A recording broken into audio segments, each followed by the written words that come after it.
ज्ञात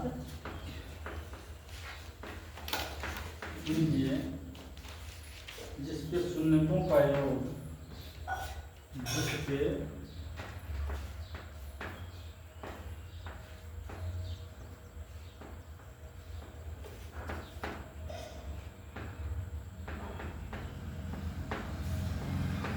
शून्यकों का योग तथा गुणनफल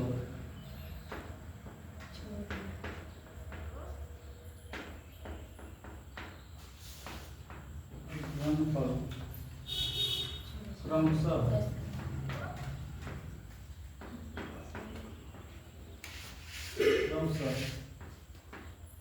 -3 और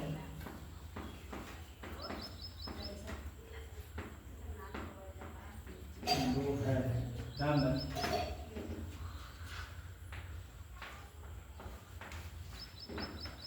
ध्यान दो। एक द्विघात बहुपद ज्ञात करना है जिनके शून्यकों का योगफल तथा गुणनफल दे दिया है, यानी अल्फा प्लस बीटा और अल्फा बीटा दिया है। ठीक है, यहाँ पर लिखेंगे माना द्विघात बहुपद के शून्यक अल्फा तथा बीटा है,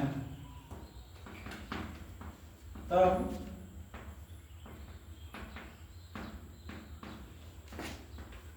शून्यकों का योगफल क्या आ जाएगा? अल्फा प्लस बीटा ना,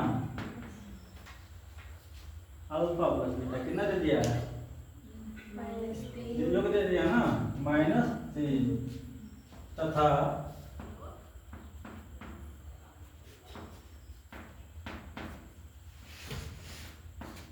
शून्यकों का गुणनफल क्या जाएगा? अल्फा बीटा कितना दे दिया है? 2 दे दिया है। इसलिए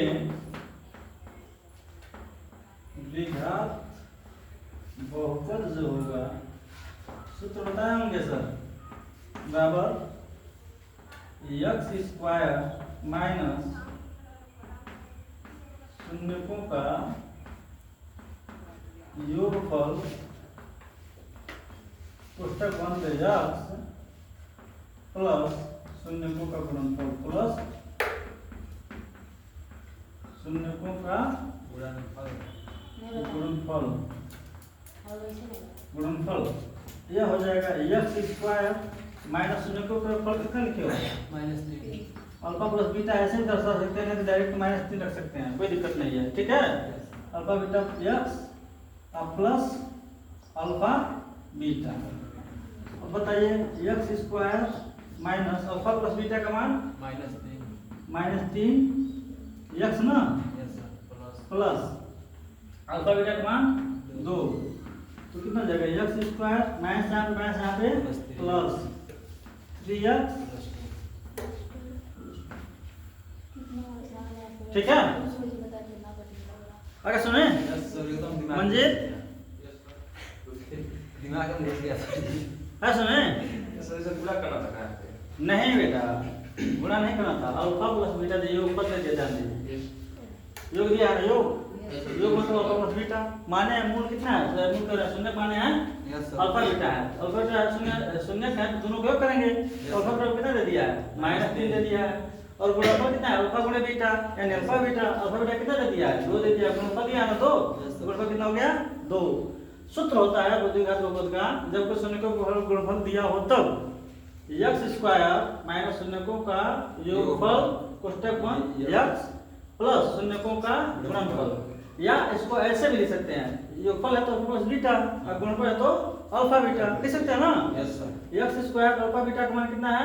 -3 माइनस -3x अब प्लस अल्फा बीटा का मान कितना है? 2 है, तो 2 माइनस यहाँ पे कितना हो जाएगा? प्लस 3 का x होगा 3x प्लस। कोई दिक्कत? नो सर, एकदम इजी, हलवा हो गया।